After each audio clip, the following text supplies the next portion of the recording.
Hello again and welcome to my hobby bench for yet another episode of Engine Talk. Today's episode of Engine Talk is basically a shout out to two different people.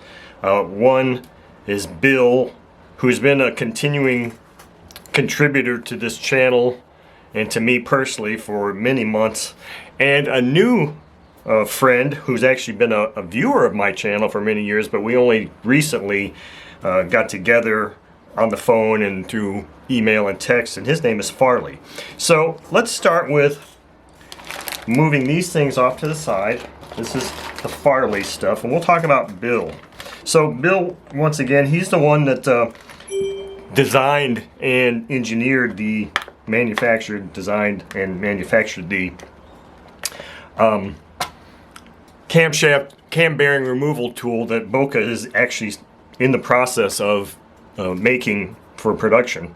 And in fact, they've submitted a couple of prototypes to me, but we need to kind of go back to the drawing board on those a bit and do some minor tweaks on them before they're going to be ready. But the announcement is Boca has created a tool designed after Bill's, copying Bill's design at his approval, and it came back and it just wasn't quite what I had looked for, what I was hoping for, so we're going to go back and make some modifications to it. But anyway, so Bill has sent me numerous things over the last few months, and this is the latest package items that Bill sent me, and he sent me this nice steel bristle brush. I believe this is steel. I'm trying really hard not to just poke this thing into my hand. Going to be very nice for cleaning those really stubborn areas. And here's another one, looks like a brookstone brush. So, you know, anytime I can get something that assists me in cleaning engines and getting in those nooks and crannies, how can you beat that? I mean, that's just wonderful. The next thing he sent me was this little bin of tools, and it has some very interesting items in it. And a couple of these are pin vices or twist drill devices, I guess is what you'd call them. But the other thing that's in here is just a plethora of a whole bunch of these precision type tools, and there's a whole bunch of these little nut drivers, and I never really realized that, you know, I've always used the screwdrivers, little screwdriver bits and those things, but I didn't really notice or never really knew that they made all these little nut drivers. So these are going to come in very handy for some of those little small nuts that you'll find on carburetors primarily. And then along with that is, I certainly never saw anything like this before, these precision opened in wrenches of various sizes too. So again, another one of those things where you can reach in there and get at these tight locations for these things. And let's see if I can read. This is a 4.0, 5.5. I already used the 5.5. 6 millimeter, we're talking 4.5. So that is awesome. And in addition to your standard precision flat tip and screwdriver bits, this is actually hex. So I mean, there's just a ton of cool things. So here's another one of these open end, and this is a 5.0. Looks like here we've got, I'm not sure what this particular bit is off the top of my head, if it's broken or what, but anyway. So again, thank you very much, Bill, for your kindness and generosity and contribution to my tools. I mean, what guy doesn't like to get tools, especially if you're using them all the time like I am. Now on to these next items from my new friend Farley, and these came as part of a box of engines that Farley wants me to work on for him. So I'm going to have some hands-on stuff here to do. And those engines are, I'll just list them. I'm not going to pull them all out because for the most part they're all disassembled, and I get to go through and inspect all the parts, check bearings, and reassemble them for him. We got a Weber Speed 61. We got two OS FS91 Surpasses and an OS FS70 Surpass that I'll be looking at. In addition to that, he sent these items as gifts for me to keep. And first thing was this bag of, it says miscellaneous parts. And I mean, again, how can I not go wrong or go wrong with parts? So we've got a couple of boxes of bearings here. I think there's one in each of those. I did open those up. Here's an old Sato part. This is really an old one from, gosh, many years ago, from the early 80s. That's what this color is here, and this is a fuel filter. And it's funny because I've had a number of these Sato fuel filters over the years, and I've never ever used them. In fact, if I still have any, they're still wrapped in the original packaging like that. These other parts is tons of cool stuff. I mean, look at these 4-stroke O-rings for mixture or for high-speed needles. Here's some push rod cover O-rings. I mean, just carb O-rings. Here's a gasket set for a 91 Surpass. More O-rings. Here's another gasket set for a 120 Surpass. I mean, so I've got all of these things that are going to go right into my silencer fixing screws. Geesh, I mean, for the 873 muffler, I mean, wow, that's awesome. And maybe I should zoom in here a bit more so maybe you can see some of this stuff better. Maybe you don't care. Here's another, look at this. Now this is a later version. This is like early 80s. This is early 80s also, same thing, fuel filter, but you can see the packaging difference. It's like the Sato FA30 open rocker engine I've got would have things like this, and then the other early to mid 80, maybe even potentially late 80s would have this color hanger. So very, very vintage and awesome things here. Here's more OS parts, O-rings. I mean, geesh, how can you go wrong with having O-rings? And then this high-speed needle. Here's says a gasket set for a QQ and a UU. I can't remember. It says 100 -32. I have a feeling that's might be the 100 single cylinder, but yeah, I don't know off the top of my head with the QQ and UU. Might be the 100 and Gold Knight. And then there was a high-speed needle here too for OS. And here's a piston ring for FS 52 FS Surpass and 48 Surpass. So that's interesting to know that the 52 and 48 Surpass use the same piston ring, which means the 52 is simply a stroked engine and not a bored engine. So that's really, really cool. So the final thing I'm going to talk about here, I'm not going to bother opening those bearings up. I think people probably get enough looks at bearings if you watch this channel long enough. The last item here, which is just kind of a jaw dropper for me, it's just really kind of awesome, is this Cipolla.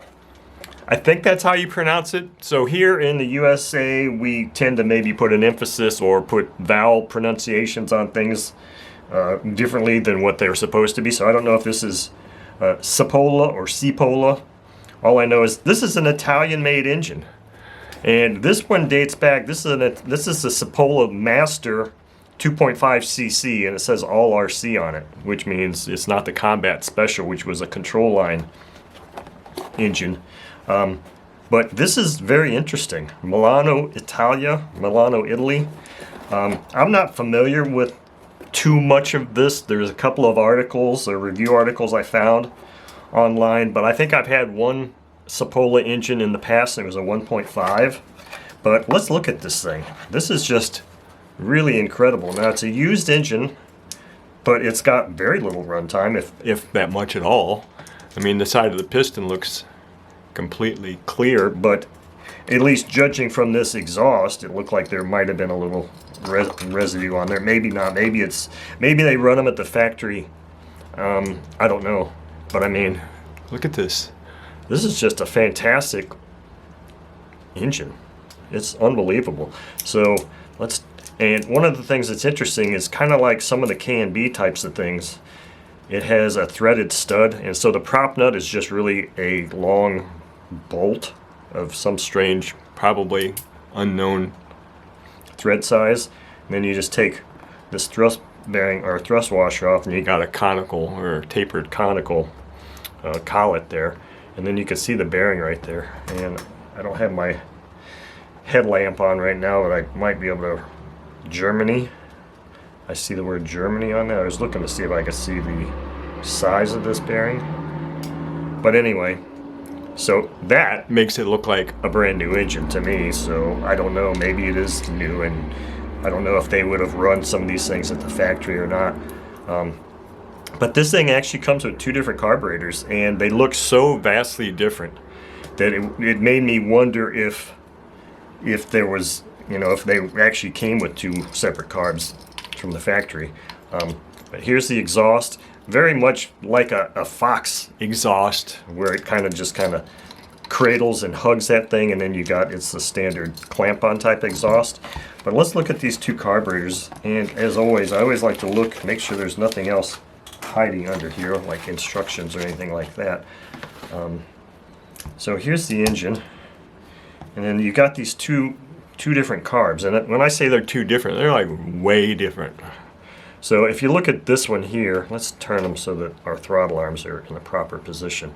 This one here looks like a pretty large, oops, I'm doing the wrong thing here, pretty large carb. I mean, this almost looks like, I think, what's 2.5? Is that a 15? I think that's a 15. This almost looks like a 40 size carb. I mean, I've seen some 40 size engines that have, can you see through that? I've seen 40 size engines that have smaller carb openings and smaller carb barrels than that. So this has got a throttle set, barrel retention screw. It looks like a throttle stop screw, twin needles, high speed, low speed, and then it's got this really long, let me put that one down, it's got this really long throttle arm on it, which is going to be kind of interesting to mount, because when you put this thing on here, that throttle arm is really close to the side of the engine. So that one's going to be a tough one. Plus, when I go to run this thing, I'm going to probably have to drill one of these holes out. Probably the uppermost one for clearance, to drill it out a little bit so I can get a standard clevis through there. This other carb is, look at this. This is the opening. This is tiny. Now, if you just compare just the openings, I mean, you'd think one was for an 049, or not an 049, I mean an 09. And then one was for a 40 size engine. So this is just, you know, like an anodized gold piece. Again, it's got, wow. So I don't know about this one. This one here looks, it's got a little ratcheting mechanism there, like that's the low speed needle. Because here's our high speed needle, and this would appear to be a low speed needle of some sort right there. And of course then here's your fuel inlet here. So this is a very interesting carb. Very interesting. Boy. And so here's the thing is, I wouldn't even have any idea. I don't know if those two review articles, they were for the combat version, so they just had a Venturi in here. They didn't have a RC carb. I didn't read them close enough to see what size props this thing would use. Obviously it's not going to be anything super huge, but I mean, I'm sure I've got prop sizes I can put on there. I just would like to know the right size, but it's like, there's the vast difference between these two carburetors just blows me away, and it makes me really curious. I mean, the label that was on the box said that there were two carbs, but the box itself never says anything about those two carbs. So I'm not sure. I'm pretty sure that this one is actually the one that came with the engine. This one, I don't know. Now, they do both fit. So this carb fits on there fine, and it kind of has that matching color with the head. But this one looks, I mean, I don't know. So I don't know. All I can say is this is a phenomenal score here, Farley. Thank you very much for this, because this is going to definitely find its way onto the stand here, and I would probably be running FAI fuel in this thing, because the Combat Special was used for FAI competitions, or at least I saw the acronym FAI on that one of those reviews. So they must have done it for something like that. So that'll probably be the fuel I use for that. So anyway, that's our engine talk video for today. Thank you very much, Bill, and thank you very much, Farley, for your contributions to the channel.